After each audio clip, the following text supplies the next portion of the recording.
morning, good afternoon, good evening. Tonight's discussion is going to be on if wishes were not curses, Zimbabwe would be the South Korea of Africa. And we'll conclude with still, what would you dare wish for Zimbabwe in 2026? And for that discussion tonight, I've got Ben, and will be assisted by our administrator. I think the starting point for Zimbabwe being cursed by the wish, or probably most passionate wish, was that we become a prosperous nation, the South Korea of Africa, at peace with itself, prosperous, and a just society. And we have slipped on that, economically and politically and socially. Economically, we started as an upper middle income nation with our GDP per capita of about 6,000 US dollars per annum. And we've slipped down the line. Now it has fallen to 2,000 per annum. Other countries, our neighbors, Botswana, they are on 8,000. South Africa on 6,000. And Namibia and so forth. They are all better off than we are.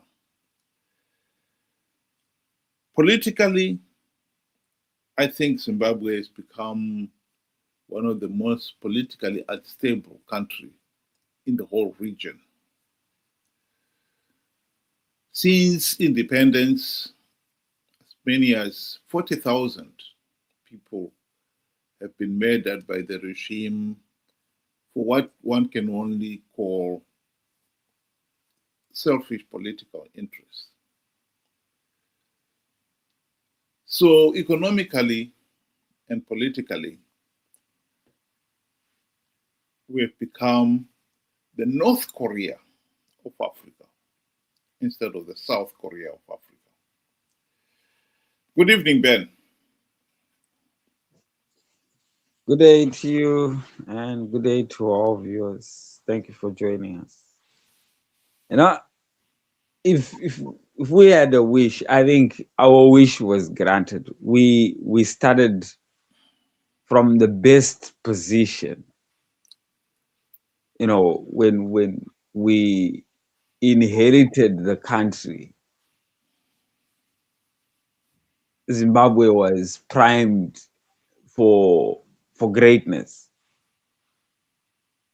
Everything was shaping up for greatness. And it really didn't take long for us to destroy. You know, what comes to mind is, you know, an explanation by Dr. Sibamakoni, who was, you know, once part and parcel of the ZANU-PF government. And at one point was the Minister of Finance. And he states, you know, that when we inherited the country, when we started black majority rule, they were clueless on what they were actually getting themselves into. And from there, they started automatically spending. You know, buying cars, and that is still going on right now, despite Zimbabwe suffering and you know, not in a great economic shape. They have spent a lot on cars, and this was how it started in 1980. They quickly got rid of all the old cars that were being used, and they went into limousine, Mercedes Benz for ministers. They upgraded their lives and those of their children and so forth, at the expense of growth, value addition, and so forth. And from there, the country just took a nosedive. We can't say we didn't have the best wish. We we had the best possible start. I believe we had the best possible start. But just the fact that, we they didn't understand what was going on. And I've always said this: when you're a leader and you surround yourselves with people that are inferior to you, you are not going to get any much growth or pushed in terms of ideas. You're just going to get yes sirs, people that are not going to really add anything or go against whatever you say. And we've seen this in ZANU-PF. A decision is made and everybody starts singing it, whether you like it or not. I think that is where our problem is, that we did not understand. We still don't understand. And lastly, we have not surrounded ourselves with people that will push us to greater heights, who will add value to the team instead of just simple yes sirs.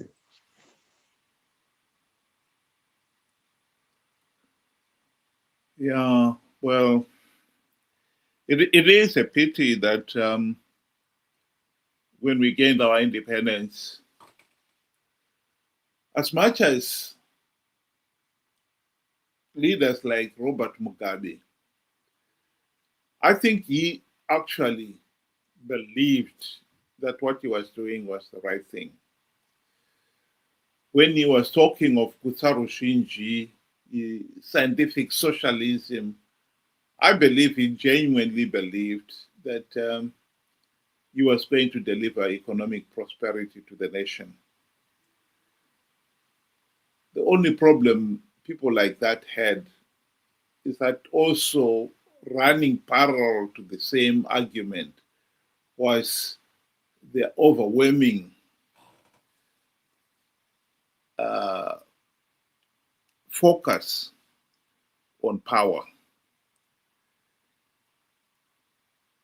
The idea of securing absolute power was always paramount in people like Mugabe's mind.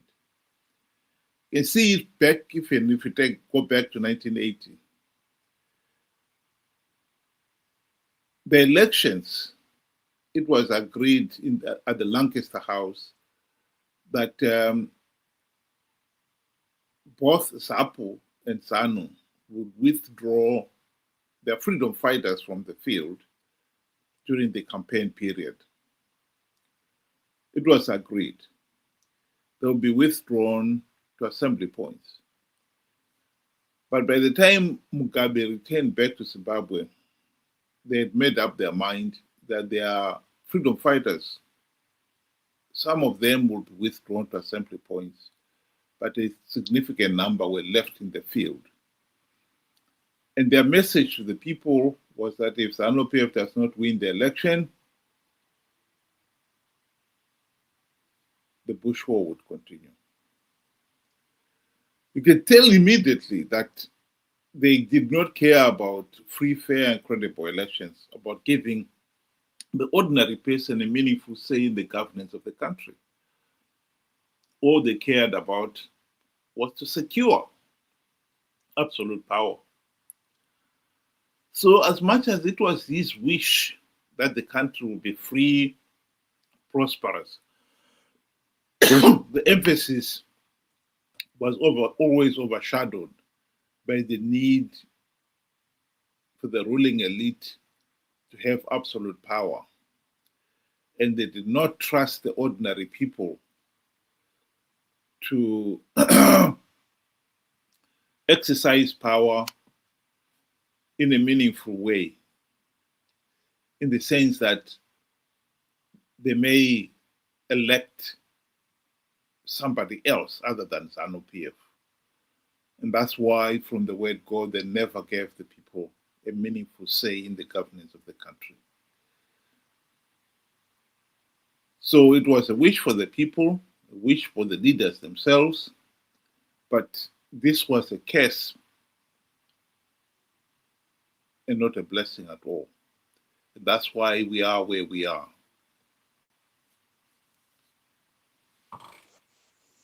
I wouldn't let, ZANU-PF and Mugabe get away with it. I would never say it was their wish to have Gutsaru Jinji. It was their wish to have a prosperous Zimbabwe. No. What you got to give one and you got to take one. You cannot have it both sides. And I think this is where our problem is. We cannot build something just on paper and agree to say we are going to do this and not actually put in the work to do that. If you're going to be investing in cars, it's called opportunity cost. If you're going to be investing in cars, you're obviously going to have to forego investment in other departments. So you cannot say ZANU-PF wanted Gutsaru Jinji and wanted the cars. Where was the money going to come from? We know there are constraints. So they chose what they chose. And we are here because they chose that. A period. We shouldn't say they had our, they wished we could be an upper middle income economy and still spend.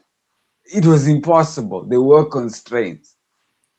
They chose the lifestyle they did. They chose to steal. They chose to bribe. They chose to destroy.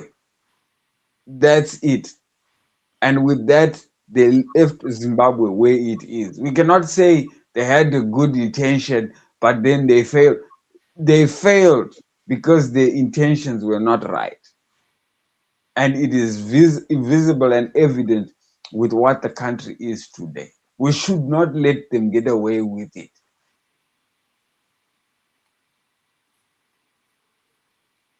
Well, on the political front, there is no pretending that they knew what they were doing when you look at the violence of Wundi. Like I said, they are, as much as they wanted to see a peaceful and prosperous Zimbabwe, that whole wish was overshadowed by a more urgent one, to retain power at all costs.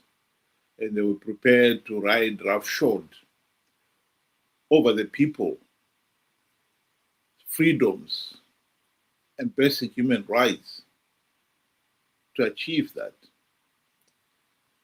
And this was really not a secret at all, because even some of the leaders like Margaret Longo have spelled it out and said ZANU-PF knew, for instance, that economically empowering the people would weaken their own position. So, in other words, they were prepared to sacrifice the people's well-being if it helped consolidate their own hold on power. From that point, there cannot be any argument at all. I mean, that they understood. On the issue of the rural people particularly, they were advised that giving the rural people title deeds to the land would help to get those people uh, on the economic ladder. And most significantly, it will help with the economic prosperity. But ZANU-PF rejected it because they also feared that if they economically empower the ordinary people, those ordinary people, the next thing they'll be asking for is political empowerment, which was something that ZANU-PF was not prepared to do.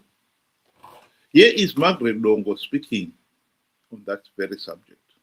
They have wrong priorities, especially the current government. How can you go and build an airport which services a few people, and the majority are the elite and the so-called investors?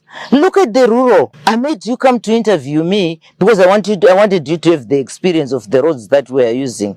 If we go today to our hospital there, you feel pity with that's a hospital in a rural area. If we go to our clinic, you feel pity. We have no piped water here. Do you know the reason why the rural people vote for ZANU-PF? One, they're intimidated.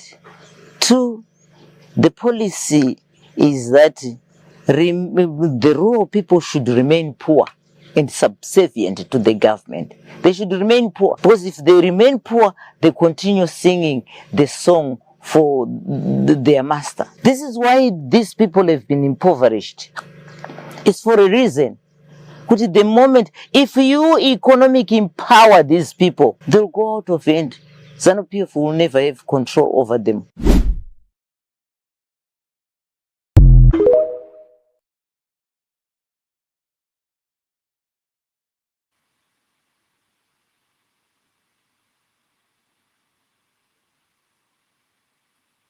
That is political reality. ZANU-PF was prepared to sacrifice the ordinary people and see them suffer and remain in poverty if it helped to consolidate its own hold on power. And that has been the sad reality of our time.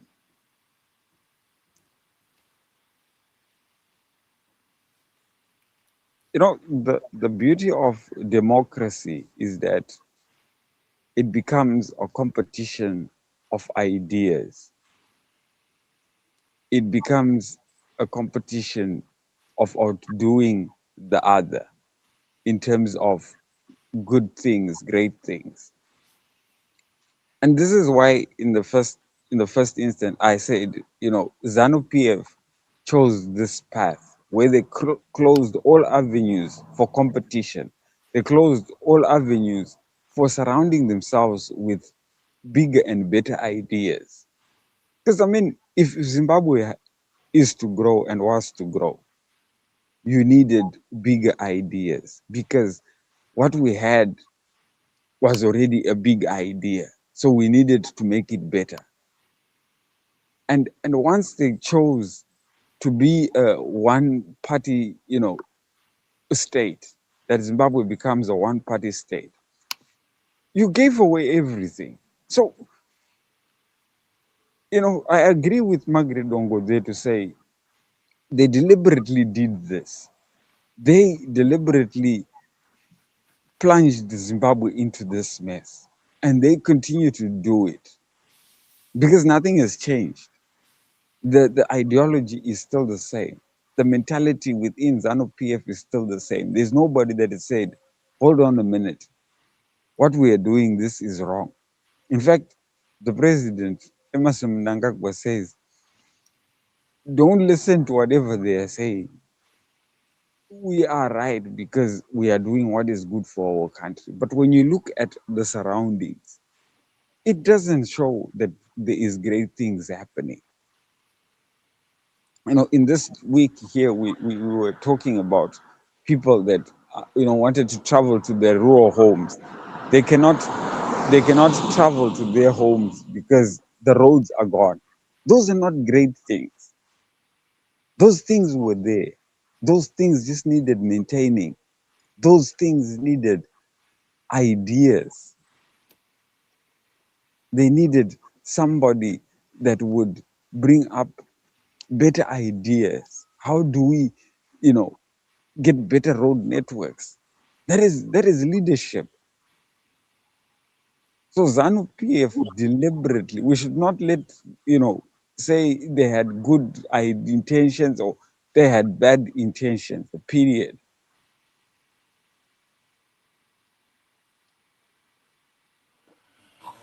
Well, I'd like to come to the second part of the discussion tonight.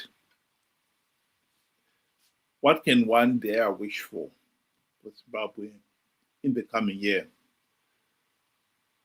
2026? Well, if all wishes were allowed, my first wish would be that the ordinary people, especially those in the rural areas, are given their fundamental rights and freedoms. Because as long as we have got the majority of our people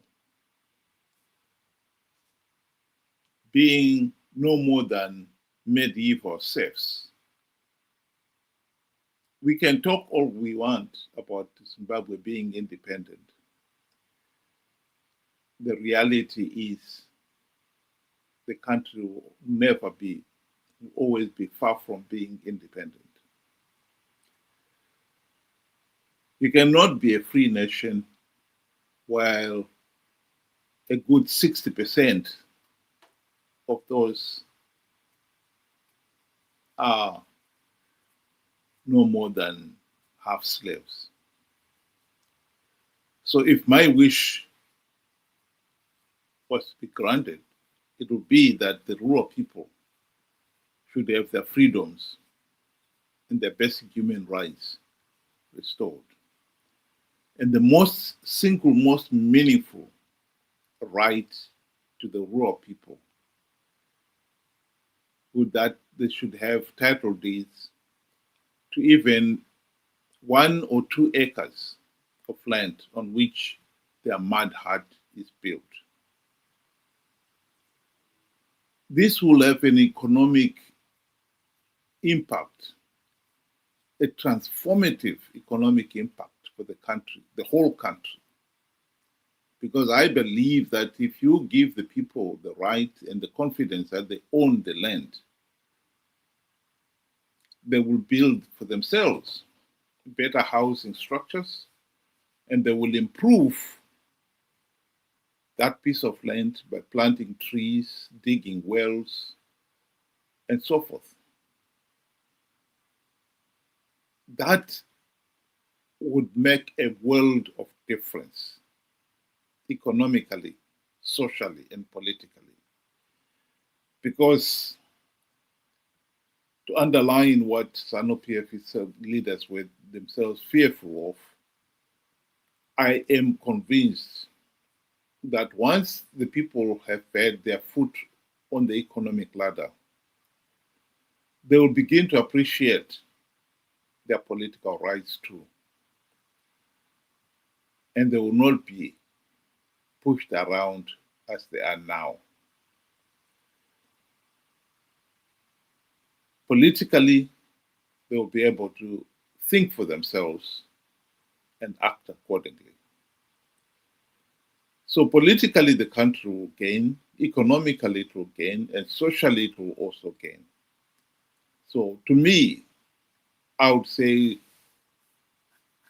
if all wishes could be granted, that would be my number one issue, my number one wish for 2028, 2026.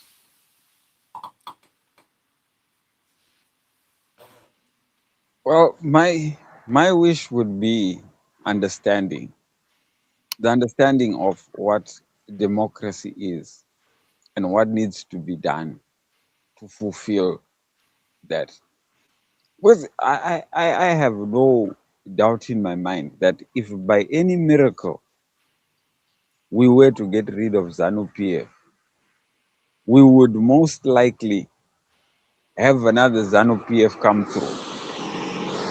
I sincerely believe that. The problem is, sorry about that. Our our biggest problem is that our people lack the understanding. You know, Ian Smith once said, you can give a vote to somebody, but if that person does not understand what that vote means, it becomes useless. And this is the position where we are at right now. A lot of people do not understand what democracy is. What are the foundations? What are the steps to attaining it and then maintaining it?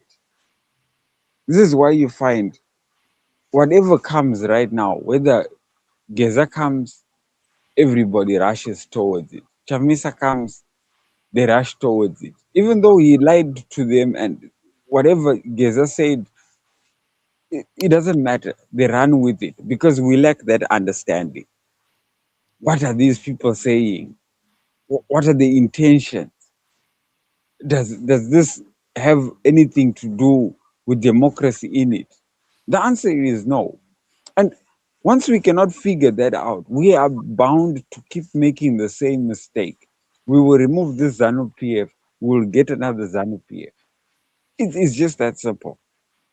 So my only wish would be that, we step back, get the true definition of democracy. If it means copying from others, it is better.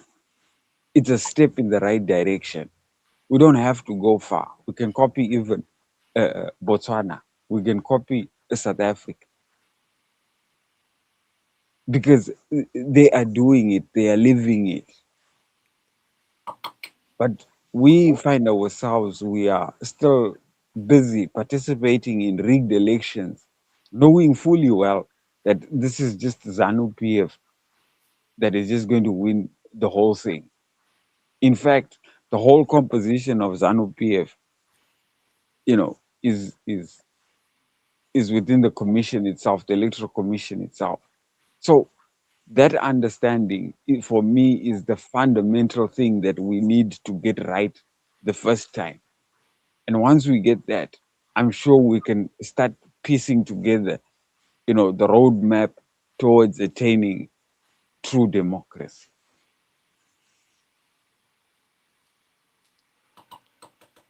I would like to play a short video clip of somebody telling us what 2026 will be. 2026 igore rekungangurwa what igore rekusungwa right ya vanhu vachasungwa kusungwa kutoiswa mujeri kusungwa nemwedzina haya kutoiswa mujeri cha majeri achazara ko chichinge chaitika nemhosva dzichaparwa ipapo abeka nemhosva nyange dzitakapara kudhara zvese ingori wave yekusungwa vanhu vachangangurwa vanhu vachangangurwa maminista mapoliticians mabusiness people hakuna munhu asiri kungangurwa next year.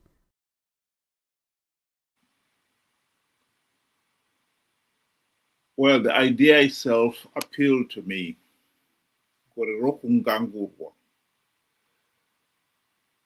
I would want to modify it slightly and say that I hope 2026, those who are responsible for the nation's tragic downfall and the suffering of so many people will face justice. Ndo vachangangurwa vache vavo. It would be good if there was serious address on the issues of corruption, mismanagement, and tyrannical rule.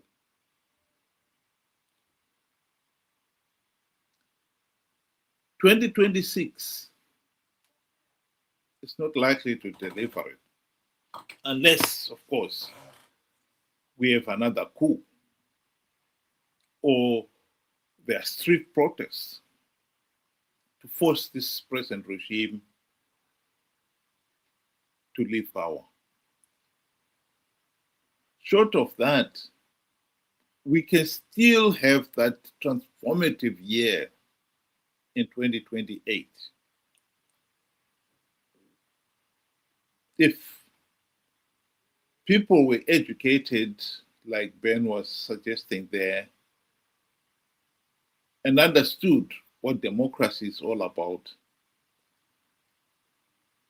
and they realize the sheer folly of participating in flawed elections only to give ZANU-PF legitimacy and perpetuate their own suffering.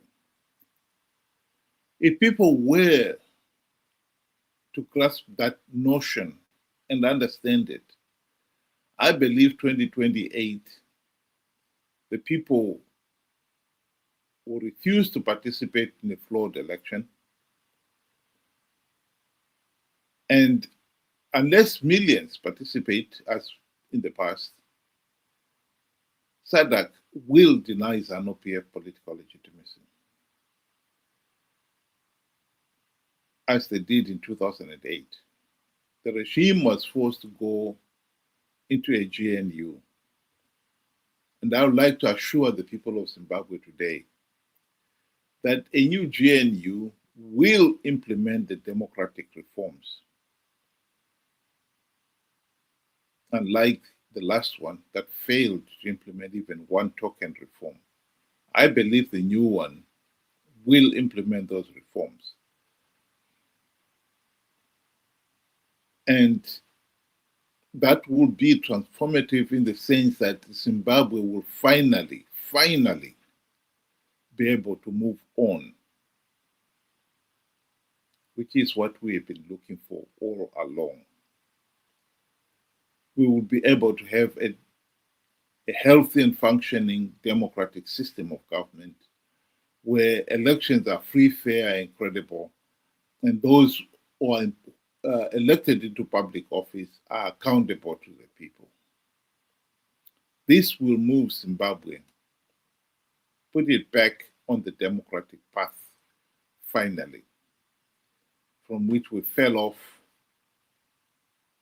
without even ever getting onto it. Because even the first elections, like I said at the beginning, they were not free, fair, and credible. The ZANU-PF operatives were telling the people that if ZANU-PF does not win those elections, the Bush war would continue.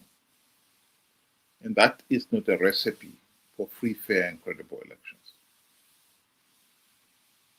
So that would be my secondary wish here, that those who are responsible for the country's economic meltdown, political repression, all these last 45 years, finally face justice. Or to put it as Java put it there, Bachanganguru.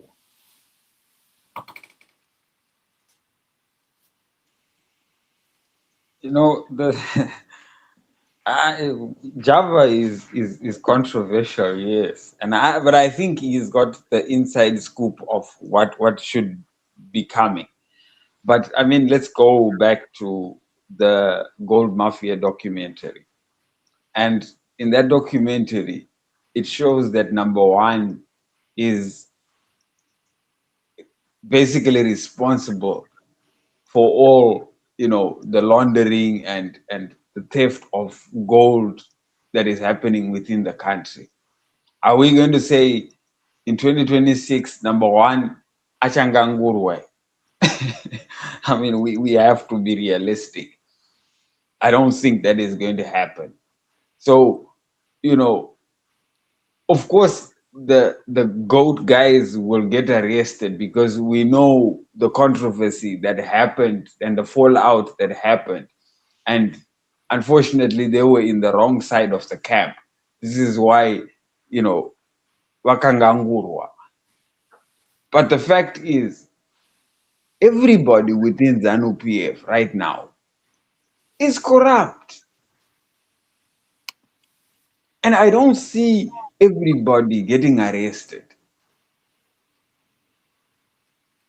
We have to be realistic.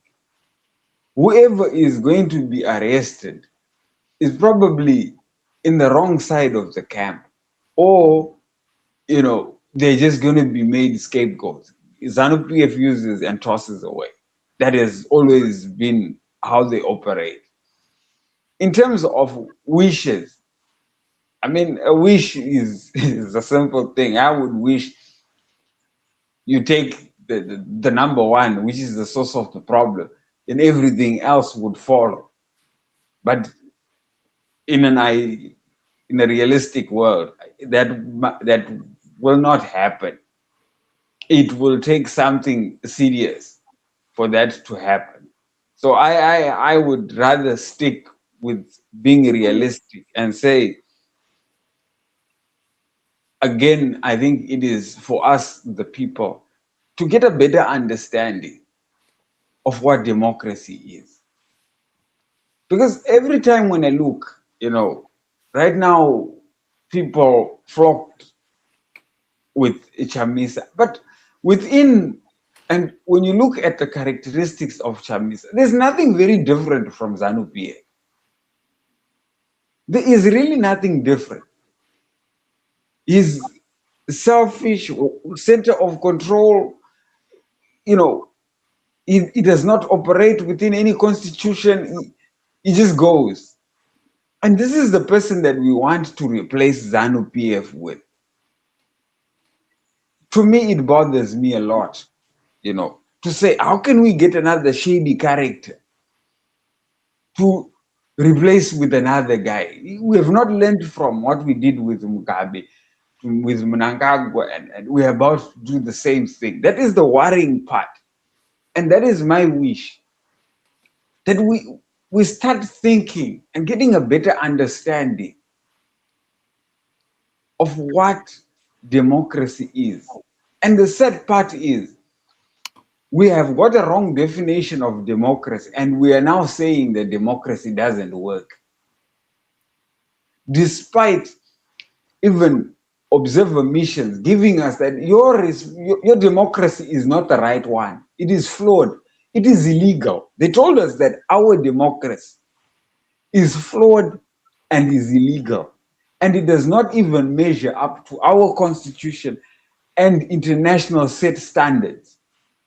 So it definitely, to me, that just spells to say, we don't have the right definition of democracy.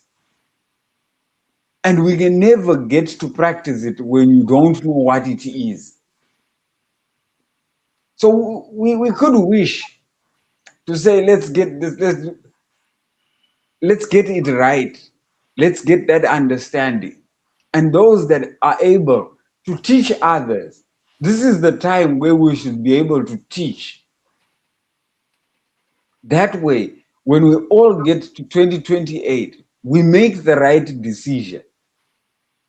Are we going to continue participating in rigged elections or not? That is the clear blue line. Nothing else will cut it. That is where our position lies. If we are going to continue participating in rigged elections, forget about democracy. Let's even forget about the wishes. But if we're going to stand and say, up until you guys fix what needs to be fixed, we want the real democracy, the true definition of it, in practice and in theory, then I think we are on the right track to finally getting our Zimbabwe back onto the road of being the next South Korea. Zimbabwe is rich. Zimbabwe has got intelligent people in there. We can manufacture something that will take us, to greatness. We can produce things that will take us to greatness. We've got everything, except that we just do not want to gain that understanding.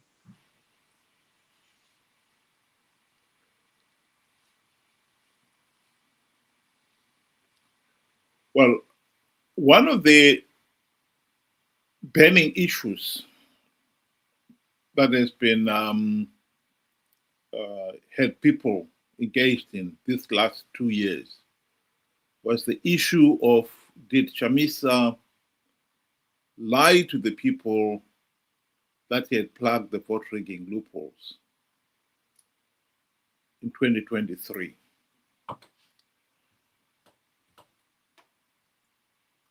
My personal analysis is that a lot more people have come to the conclusion that yes, he lied to them. And I think a few more have gone one step further and have come to understand that he not only lied to them, but he lied to them for the sake of conning them to participate in flawed elections with disastrous consequences to the nation. That is an important political development in the sense that the people now understand what is going on, or are beginning to understand what is going on. My wish would be that people continue to be enlightened along the same lines in 2026. Because I believe that if come 2028, that's 3 years from now, a lot more people know that Chamisa is a liar, that he conned them. They are less likely to participate in another flawed 2028 election, only to give ZANU-PF legitimacy. You deny ZANU-PF political legitimacy by making sure that ordinary people do not participate in the flawed elections. And ultimately, if you succeed in doing that, I believe SADC and the AU will deny ZANU-PF political legitimacy and force them to go into a similar, if not exactly the same, GNU as in 2008 to 2013. I believe this will be the stepping stone for the people of Zimbabwe to finally get the democratic reforms implemented and end this case of rigged elections and bad governance. That will be the day one can say, yes, the nation is finally back on track. And I can't wait for it.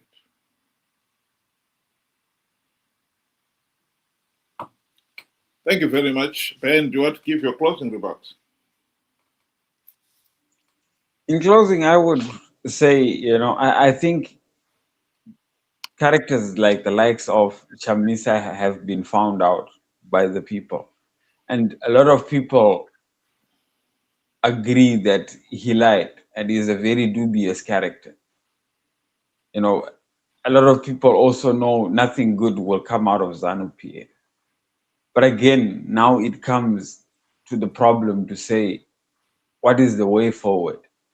And it now, again, comes to what I was saying, the understanding of what true democracy is and how to find that path.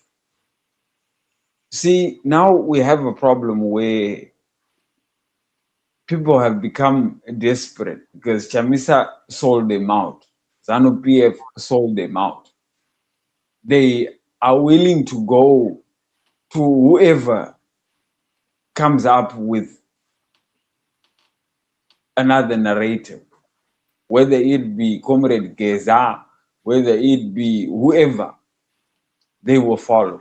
And that alone for me is what worries.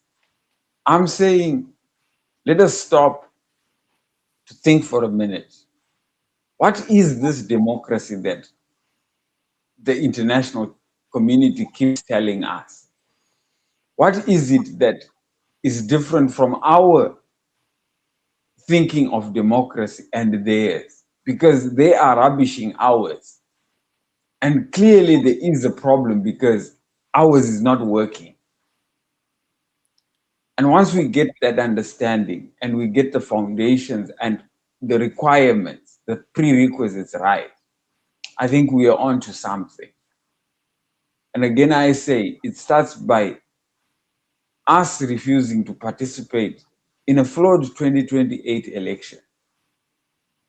And rightfully, I believe, like you were saying, the international community will force ZANU-PF into some kind of arrangement. And from that arrangement, we need to implement the democratic reforms that are necessary to finally have free, fair, and credible elections. That is the only path. If there is somebody that has something that is contrary to this, explain and give us the insight. But this is what we have been told. This is what makes sense. And this is what I think also makes sense. No to rigged elections. And we will only participate when we have free, fair, and credible elections. Free in the real sense. Not with this ZEC, not with ZANU-PF leading and oppressing the rural people to say, the headman in front, the chief at the back, and the people in between.